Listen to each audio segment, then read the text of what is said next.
my triumphs have been, being able to keep going. And so I would say that whatever you're doing, it may take some years. It may not look like that childhood idea of this thing. Like, embrace change, honor your walk or your testimony, and then don't give up. Welcome to Dishin of Diaspora, where we explore the journeys of people shaping the food world. Through their stories, we'll uncover how food connects us to culture, history, and each other. I'm your host, Chef Emmy, and today I have Nyema Clark in the house. Nyema is a passionate and dedicated farmer who is committed to cultivating healthy, sustainable, and inclusive food systems. She is the founder and director of Nurturing Roots, a thriving urban farm and a community program based in Seattle. Nurturing Roots emphasizes self-sufficiency, food empowerment, social justice, and education. Nyema is also the founder of Avenue South, a business dedicated to producing handmade natural culinary and body products. Nyema's dedication to community building and food sovereignty has made her a prominent figure in Seattle's urban agriculture scene. She's committed to enriching underserved communities, focusing on youth empowerment and community economic sustainability. She has been recognized for her efforts to provide fresh produce to local schools, food banks, and community organizations, and for hosting educational programs and workshops on topics such as gardening, cooking, and food preservation. Nyema, welcome. Thank you. Welcome to Dishin of Diaspora. Thank you for having me. So excited to get to know more of you. Right on. Before we get started, I like to play a little game I like to call Quick Dish. I'm going to name two things, and you just pick whichever one speaks to you the most. Okay. Coffee or tea? Tea. Sweet or savory? Savory. Cooking at home or dining out? Oh, cooking at home. Spicy or mild? Spicy. Urban farming or rural farming? Urban. Yes. Roasted veggies or steamed veggies? Roasted. Early mornings or late nights? Late nights. City life or country life? Woo, country life. Sweet or savory? Savory. Yay! Okay. Thank you. I love doing that with people. Okay, so we were just chatting before we started recording about, where did our professional paths cross each other, and that was like through the school district that I worked for and you work with a lot. Yes. But before we kind of get even into like your career, what you've done and what you're doing, I'd love to know a little bit more about where you were born, how you were where did you grow up? Oh man. So I grew up in Seattle, born and raised Seattle native, in South Seattle. So for me, being able to, do a lot of our work in South Seattle is super important to me. But yeah, I grew up in Seattle. I feel like I played outside with my friends, ordinary childhood. Days. Yes. People don't do that anymore. But yeah, South Seattle, I was born here. Nice. And so like growing up in Seattle, which I grew up in Seattle too. Nice. I feel like we probably grew up in Seattle in the same era. Mm-hmm. How did food show up in your life growing up? Yes. It showed up fast. Yeah. I think a lot of, my upbringing was unfortunately fast food. My parents definitely cooked, dinner, but when it came to, my after school snack or when I'm hanging out with my friends, it's like we wanted McDonald's or, we wanted something quick.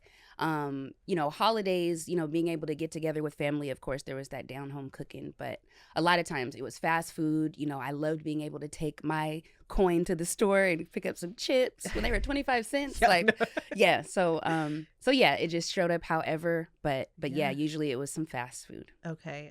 So then where did that shift happen? Right. Like, how are you now an urban farmer, such an advocate for the opposite of, what you were eating back then? Yes, total shift. I think it was educating myself. Definitely the more I, listened to different podcasts or I read things online or interpreted, hey, why do we have cancer? Let me go and look that up. Why are all these things so prevalent, especially in communities of color? Yes. And so, doing deep dives, I think, it steered me in a different direction. It allowed me to kind of, provide this testimony even to my family or to my friends, hey, this is how I've been able to heal myself. I tried this thing and I'm not sick right now. Like different ways, that I've been able to incorporate into my life. Yeah. But yeah, I think just realizing what was at stake, realizing, oh my gosh, that's probably why, this is running rampant. So So yeah, just Yeah. learning about it. Yeah. And so then tell me the process of you opening up Nurturing Roots. Yes. So Nurturing Roots is a nonprofit program, and that is something that they don't teach you.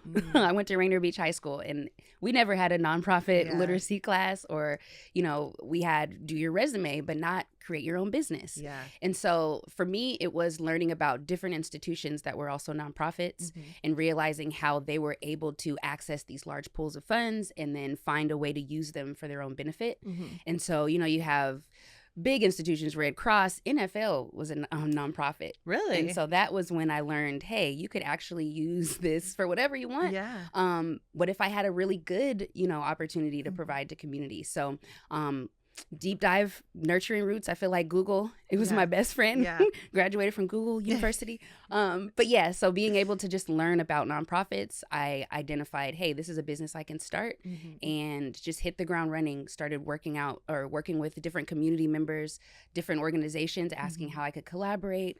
Seattle Foundation told me about a grant, and then I wrote it, and I'm thinking, wow, I'm a grant writer too now. So to me, it was like unwrapping all these different, unlocking all these different, challenges, but they were strengths. So now I've unlocked a whole new me. Nice. That's amazing. I feel like, especially like with the nonprofit world and like grant writing and stuff, people make it seem like it's so hard, like it's almost impossible. And I know it must be hard, but obviously it's not impossible. Right. You know what I mean? Yes. And you own your business as well, Avenue South. So like, do you see the whole nonprofit process like as more challenging with like the grant writing and all like the laws and policies that come with that?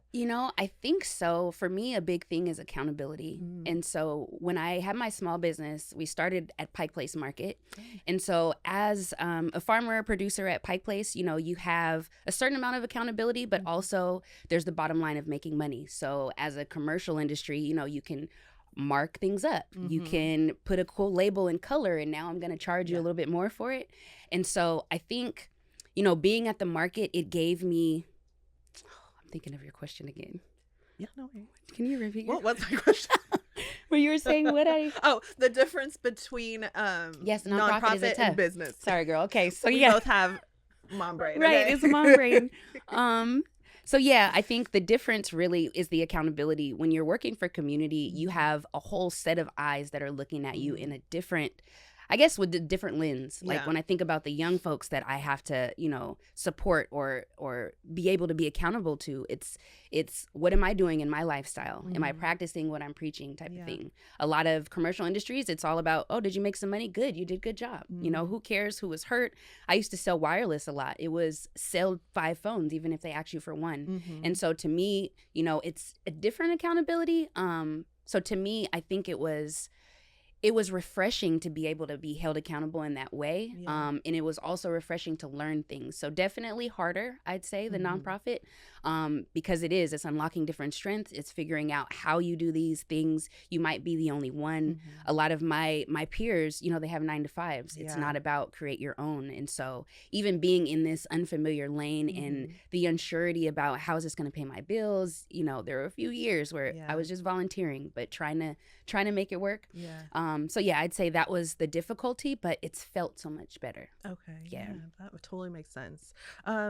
Describe Nurturing Roots. It's an urban farm, but you also do a lot of like educational workshops and classes and things like that. So what is Nurturing Roots all about? Yes, Nurturing Roots is your favorite teacher, I think. So when you think about, your favorite educator in history, it's something that made you feel warm. It listens, it provides something that's relevant to you. So whether it's culturally relevant food, it's appropriate workshops, being able to say, hey, I'm not necessarily mobile, but I'd like to participate. So, we host online workshops in schools where there's a lack. We want to be able to, create opportunities for outdoor education or for food sovereignty exploration when we're in schools. And even if the schools can't necessarily provide that themselves. So yeah, we love to plug into different institutions. We love to provide things that, folks don't necessarily engage in. How do you produce a carrot, or what does a tomato really taste like? So being able to really give that perspective to community, we educate community. We're a place for love and just healing. I think that was something that was amazing at our old site. Folks would just come without us even being there and just sit, or I just came and fed the chickens. I just wanted to hang out with them today. And it's like, yes, this is our land. Like all of this is ours together. So yeah, it's a sense of belonging. It's a program, but really it was growing humanity. So I feel like Nurturing Roots is more than just a program, more like a theory of how to live kind of thing. I love that. So urban farming is like a word.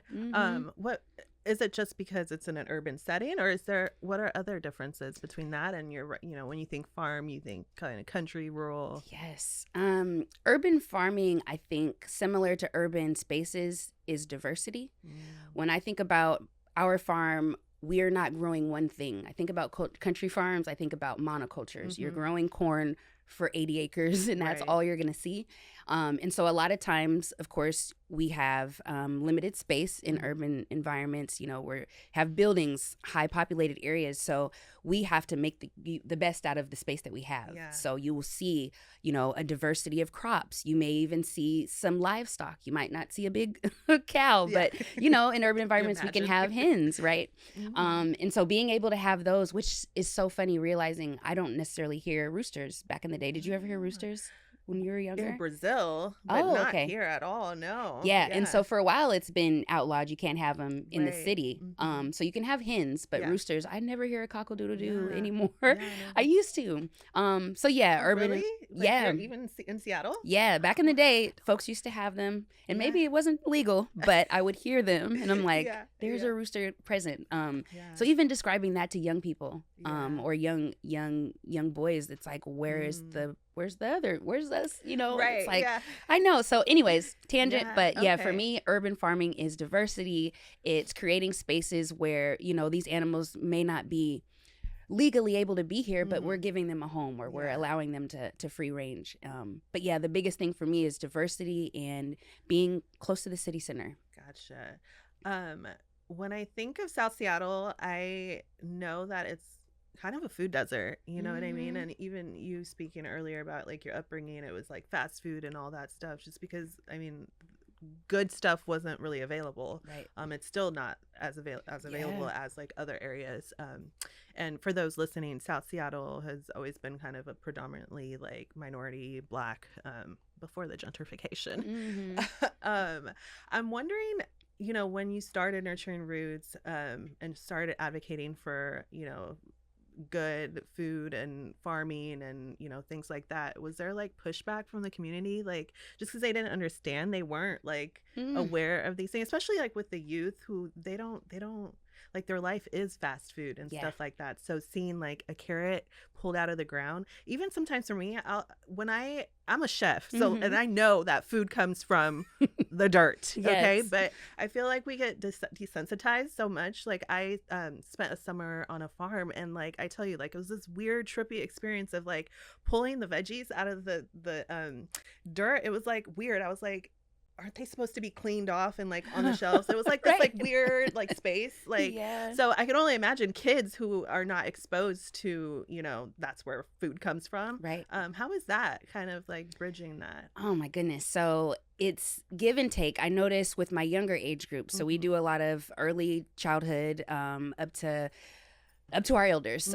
So when I'm working with younger kids, exploring the farm, they're so much more engaged with being able to be dirty, touching the soil, seeing the worms, doing the things. It's like they have this fearless piece of them, which I even noticed with my daughter. It's like, you're going to fall off the bed. She's leaning backwards. She doesn't care. And so just realizing we all have that, and it's inherent in us to explore.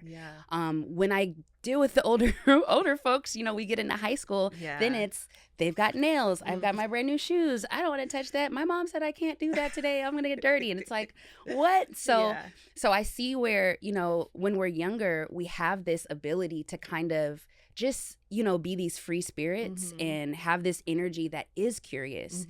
And then I notice we kind of stifle that when we get older, or even a lot of our elders. My grandma is 99 and she tells me often, like, I'm not going out there. You know, like Yeah. she's not having Yeah. it. She grew up in West Virginia on a coal mine. She's like, Yeah. we raise chickens inside the house. I don't need to, Mhm. we're all right. I've done that thing. And so Yeah. I think, again, it's like, wow, we've got into this space where we lose it somewhere in there. Yeah. And so occasionally, I'll work with maybe some students from Bastille and they're like, they get it. Mhm. I get where this food is medicine. I get why we have to do this. Yeah. Yes, there's a chore in the process, but there's a value in the Mhm. result. Yeah, I think that's the most difficult thing. Whatever that trigger is that switches in us, Yeah. a lot of times it's hard. And so that's why I love to reach folks younger. Mhm. And then the challenge with older students, a lot of times we will come in through financial literacy. I was able to create a business by growing herbs, and then I Yeah. took them to market. And look what I was able to take home. Look what I could provide for myself. Yeah. And then it's like, oh, ding, Yeah.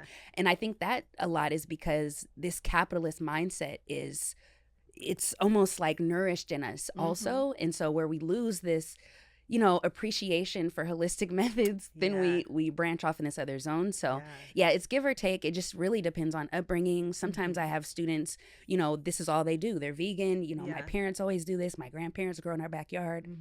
So it's familiar, but yeah, there is a challenge there. So tell me about Avenue South. You kind of touched it a little bit. Yes, Yeah. Avenue South is my first baby. Yay. But I was in a partnership at Pike Place Market. That business, we went our separate ways, and I branched off and created Avenue South. And so it's really all about incorporating natural ingredients to create culinary and body products. And so we make seasonings, vinegars. My mom's super into jam. She's always into canning. So my mom does all the jams. And then I did body products. A lot of that was because as a Black woman, sometimes stuff was not on the shelf. Yeah. My low porosity hair, it's like, I need something that's really going to hold me. So yeah, making my own butters for gifts turned into, hey, I guess I could start a line for cosmetic products. But yeah, Avenue South really, it was an opportunity for me to, finance things that I wanted. But I think Nurturing Roots took my heart, back into it. But Avenue South, yeah, I love it. It's almost like a household name. So many folks are like, I've been using this for years. It's like, I'm glad it could be there for folks. Yeah. But yeah, my heart work is probably showing folks how they can make your own seasoning. You could definitely create your own flavors, learn your palate. I love that. And I love like the health and wellness aspect of it as well. Yes. I think that, the concept of like food, like herbs, produce is as like medicine for like your wellness is kind of lost in American culture. God, now, and I think that so many reasons why like the erasure of, like a lot of our stories is major. So I was born in Brazil and I lived my first 6 years of life there, and so that like food as like medicine was a way of life. Whatever I was feeling, throwing up, oh, you need cinnamon tea, my throat is scratchy, some garlic, it's like always a remedy first that came from Mother Nature, that was like an herb or a plant or something like that, you know what I mean? So it's like a way of life for me. And so and it's weird because like even I think in the chef and restaurant world, we really just see food as like just nourishment, and just for like pleasure. I think we're like starting to tap into like, cultural and heritage and roots, but I still think that like food as medicine for health and wellness is not where it should be quite yet. Yeah. So what do you think about that? I agree. Yeah. It's almost like this niche market, if you can afford to have healthy food, then you can have that ability. Don't you like how they like take it from us seriously and then try to sell it back to us as like this new concept of like here, and when they sell it back to us, it's only an exclusive few that are able to have access to that. Ugh. Yeah, it's terrible. And then something in your mind, it's almost like, oh, it's not for me. It's like there's so many communities that are like, they just distance themselves from it. So yeah, I look at it as the same thing. My grandma had a remedy for everything, and it wasn't in a medicine cabinet. It wasn't a pill form. And yeah, that is being lost. I see there's, some restaurants where, like the Herb Farm. I don't know if you've been there, but it's like, not even to plug them, but like these experiences that a lot of folks just do not have the ability to obtain. So yeah, it's sad for me because I think that is the way that we'll be able to prolong our life, looking at even the rate of mothers losing their babies, you know, just thinking about all the ailments that we're struggling with. My dog had cancer. I see cancer in, you know, so many of us. And it's like, this could be avoided. Yeah. Like, I just saw they outlawed Red 40. It's like, about time. Right. Like, and we had to struggle for that. So what about all the other, you know, additives that are crazy? So I'm hopeful that things are changing. You know, I think the more folks are aware, we do a lot of times educate with scanning different barcodes so you can see what's inside of it for young folks. And they're like, I can't believe this. How can they do that? So then you get the questions of, how is this federally regulated? How can we? Yeah, so there's a whole rabbit hole of that. But definitely, I think it was in order to further capitalist, I guess, mindsets or institutions. If I'm not unhealthy, I'm not gonna go to the doctor. Right. You know, I probably won't need the Western medicine if, you know, I can heal myself. And so I see that as a ploy to get us more dependent. For sure. Really. Yeah. No, absolutely. What feedback have you been getting from the community, from people, from both Nurturing Roots and Avenue South? I know you touched a little bit about Avenue South, but, you know, it, like, especially going back to, you know, these people, this community doesn't really have access to these things that you're teaching them. So, yeah, I have mixed feedback. I know a lot of folks, you know, I think they don't see the entire picture. And so for me, Nurturing Roots, in order to be here long after me, be here for generations, have these opportunities available to community, there needs to be ownership. And I know a lot of community for Nurturing Roots, especially, I know I didn't mention much, but we were displaced in 2023. Yeah, talk about that. But yeah, our landlord decided not to renew our lease after 8 years. And so after developing that land, you know, to me, it was sharecropping, honestly. I felt like they knew what we were doing. They knew our ambition was to purchase, but unfortunately, we got to the finish line and weren't able to cross. And so for me, the drawback with that was I couldn't take the most valuable thing that we had cultivated, and it was the soil. Yeah. The worms, you know, being able to take that nourishment to our next site we're unable to do. And a lot of our heart work went into that land. And so it's hard to quantify, you know, how do I restart that after 8 years? Wow. And so a lot of folks are saying, you know, just steward another property. You could just go anywhere. You know, there's some open spaces here. Why don't you? And it's like, well, that's going to miss this defeating the purpose. We're not going to be able to be here. You know, young people that went off to college, now when they return, there's no farm for them to come back to. And that was something that was really valuable. A lot of our interns would come back or go into different industries in the green systems. So yeah, to me, I think there's mixed feedback. There's definitely folks who are supportive. I have so much support. People want to help us out. They want to donate. But I think a lot of folks don't understand, you know, there's one thing for Nurturing Roots to be here, but you being able to access it, you being able to see yourself in it, you know, all these different elements that create the program. But yeah, I think in general, there's a lot of support for Nurturing Roots. Folks want it to come back. They're curious about it. But there are some folks that, you know, have that capitalist mindset, would rather have affordable housing on their site than sell to a farm. So I've seen where it's difficult, but also, you know, it hasn't stopped me at all. I feel like difficulty keeps us going. Nice. Yeah. No, it really does. It pushes you. It pushes you. Yeah. So what's your vision for the future of food access and urban farming, both in South Seattle and just beyond? Oh my goodness.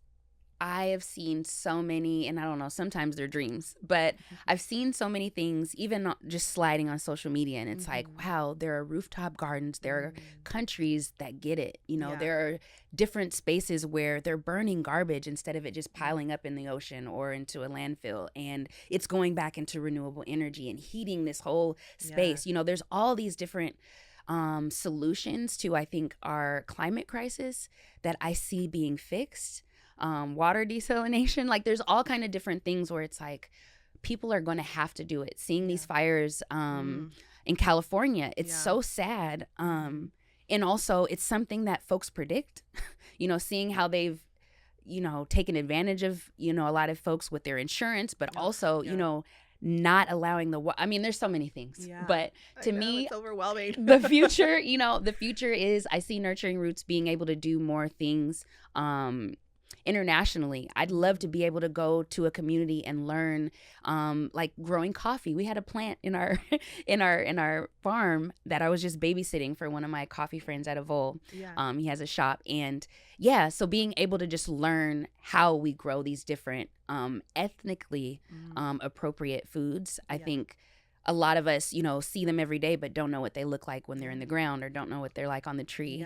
Yeah. So definitely, more professional development for me and my staff, even for communities of color, being able to take different trips. A lot of folks do like the college tour, but when do we do a farm tour and learn about all these different farmers and all these different industries that, we should be taking our place in, where, we have, there's so many things, but I think even being able to steer a lot of the education, when we learn about the transatlantic slave trade, that's when we learn about agriculture in Black communities. And to me, it's like, it can't overlap there. Yeah. We have to, we have to back up, see the love in it, see the healing, see, where, as a child, this is a lot of what you were nourished with, or this is a lot of what your family embraced way long before us. And so yeah, I just see Nurturing Roots being able to explore more, being able to cultivate a new, I guess, identity when it comes to outdoor education in our school systems.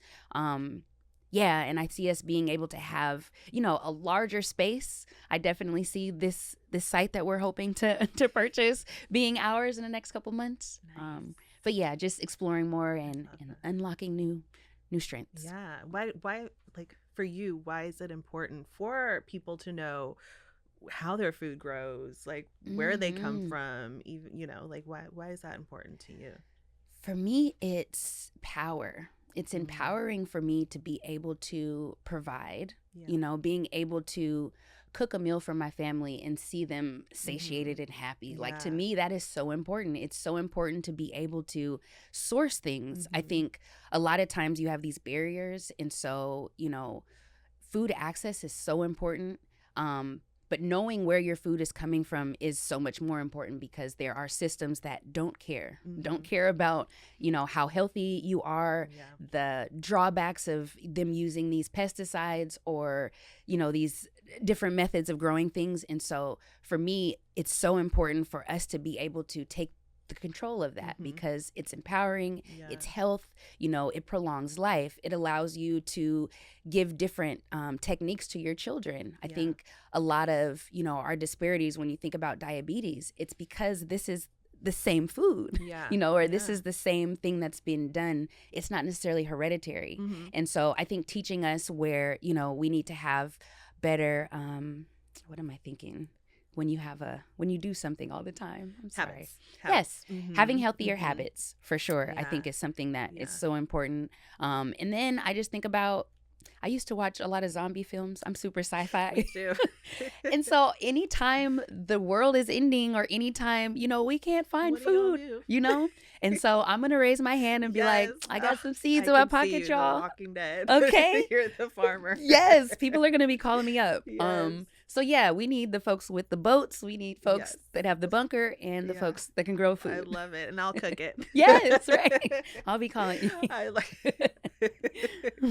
have like a list of like the zombie apocalypse. Yes, like my everybody list. to call, the contact list. Serious. And it's so crazy to say that, but I feel like we're getting closer. Like, I can only imagine some communities in California where it's like they had to really reach into that bag and figure out, okay, who do I know that can support, or what ways can we help each other? So I just hate it just to get to the last day on earth, or try to solve the problem. Exactly. Then. Yeah, no, everything you said spot on, and definitely like rings true to me. One thing for me, I try to spend, I try to do programs where I like spend time on a farm, or like get back to like our food and not just like seafood at the grocery store or the market. One thing that I did a tour of like a beef processing plant. And this is, mass, like they have like all the cows, and it's just like really from cow to steak. And I saw the whole process. I was really scared going in, really nervous. I was like, am I gonna like become a vegan after this? But no, it didn't. And that specific one that I went to, they were really like respectful and like honoring the animals as well. And just having seen the whole experience, huge plant, so many workers, like all these cows, all that it takes for like a little piece of steak Yeah. to get on your plate. Like I feel like I came out of there with like so much more respect for my food. Yeah. So it's like when I'm cooking this food, I'm more intentional. When I'm eating this food, I'm more grateful. It was just like this Yes. really like eye-opening, like almost like spiritual kind of like experience that I wish like Yeah. everybody could have. I Right. know it was, you know, kind of gory and all that, like, but I think that it was really important to like know these things, know this information, because, you know, yeah, it's just really important for you to know like where your food comes from and how it, Exactly. like all the steps that it takes to get onto your Yeah. plate. There's so much waste nowadays. Oh my It's gosh. like it's awful. I think I'm sorry to cut you, but I think the same thing. I felt the same way, and it's kind of smaller, not a meat plant, but asparagus. Asparagus takes about 2 years from the dry root in order to be able to harvest. Yeah. And asparagus, I mean, it gets as tall as maybe even 5 feet. Wow. They branch out, of course, but when they're really stout, maybe that high off the ground, that's when we harvest them. And back in the day, I mean, my parents make asparagus like, I just like the flowerette, and then I'll leave a little stalk. But now it's like, I mean, that whole thing, it's also not woody. So when you cut it fresh, you can just eat the whole stalk, and it's so tender. So yeah, I feel the same way, but it's like, yeah, once you know, then it's like your mind's like, oh, yeah. And I wish like everybody were able to like experience this. I feel like it's definitely a gift to experience where there's an asparagus, or did I say asparagus? Like what? Got it. Yes. Asparagus. Or beef. Yeah. What about with Avenue South? Like where do you see that heading to? Woo. So I've been struggling one foot in and out of, do I go into like more stores? We're in like niche boutiques now. So we're at Art Noir in the Central District. And so I like being available to community, but I've kind of steered clear of like big box stores. I don't want to go into Walmart or Safeway. But yeah, I love the idea of being able to be at farmers markets. I've been thinking of being able to go back to farmers markets. A lot of Avenue South is teaching. So Avenue South and Nurturing Roots kind of collaborate with showing young people how they can create, you know, different products. So we make vinegars or seasonings together, or you can make your own teas. So being able to just collaborate with community partners and showing folks how they can do it. But yeah, I think Avenue South, I want to get more into niche boutique markets, and then maybe even doing like more tutorials. I'd love to be able to do some demos, or maybe even going to the market and doing some cooking activities again. That would be great. Yes. What Chef Emmy's gonna have some Avenue South too. Yes, collab. Yeah. What advice would you give to others trying to spark a change in communities that are often overlooked or underserved? Yes. So I think I definitely had to ground myself in, it may look different. You know, occasionally I'll get into a space where it's like, oh, okay, I know how this is going to go. And then it doesn't go that way, and I'm down on myself, or I don't know. It's like my pivot isn't as strong. So I think definitely being able to embrace the fact that, hey, it could look a little different. You know, you may try to, you know, cancel out this one issue in your community, and it may not happen. So being able to, you know, be resourceful, work within your community. I think I've had the most value in my partnerships, being able to be on this cohort. You know, one day we met, you know, even that. So being able to, you know, broaden out your network, I think is super important. Working within, don't go alone, you know, go together, you're stronger. But yeah, I think a lot of my triumphs have been, you know, being able to keep going. And so I would say that whatever you're doing, it may take some years. You know, it may not look like that childhood idea of this thing. Like, I know I'm nowhere like I thought I would be when I was a kid. I thought there'd be some hovercrafts by now, like all these different things. So I just say that to say, you know, embrace change, honor your walk or your testimony, and then don't give up. You know, don't give up. Never give up. Yeah. What's one food or practice that you think everybody should incorporate into their lives for a better health and healing?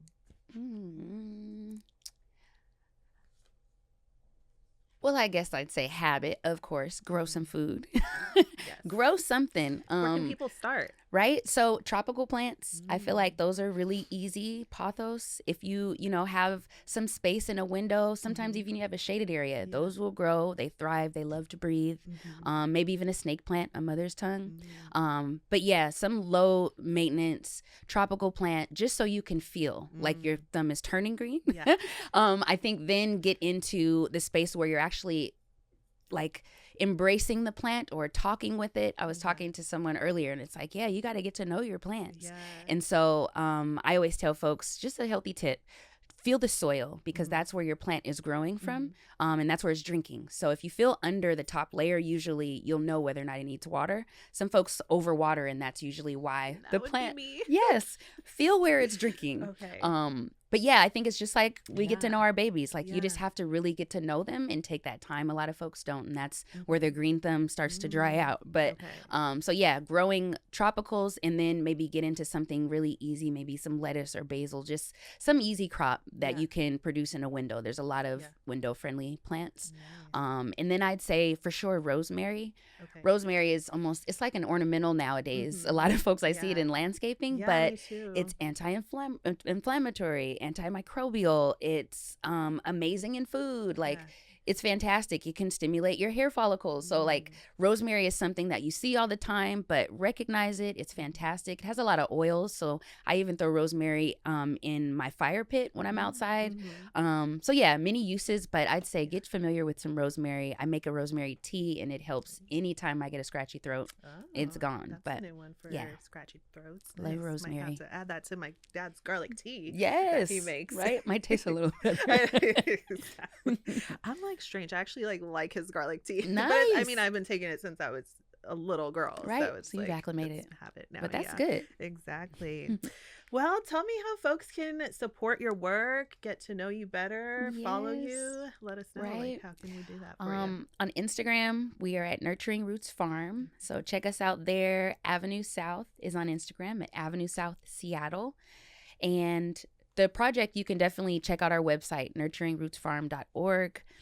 You can DM us, message us anytime. We're always available, super friendly. We love to share and we love to work within community again. So if there's some projects that we can collaborate on, if there's questions, but if there's even just some time we can talk, I love to be able to just share in this experience. It's tough. We're on one planet together. Let's not wait till COVID to figure out how we turn inward. So yeah, I'm definitely open to just embracing what's going on right now. It's a tough time. It is. It is. Thank you so much for being here. This was such a lovely you. conversation. I feel like we have so much more to talk about. So Right. hopefully we can get you back on here and I'd love to. continue the conversation. Right Thank on. you so much. Thank you. Don't forget to subscribe and share Dishin Up Diaspora with your friends and loved ones. And thanks for joining me in Dishin Up Diaspora, where we'll continue to explore how food connects us to each other.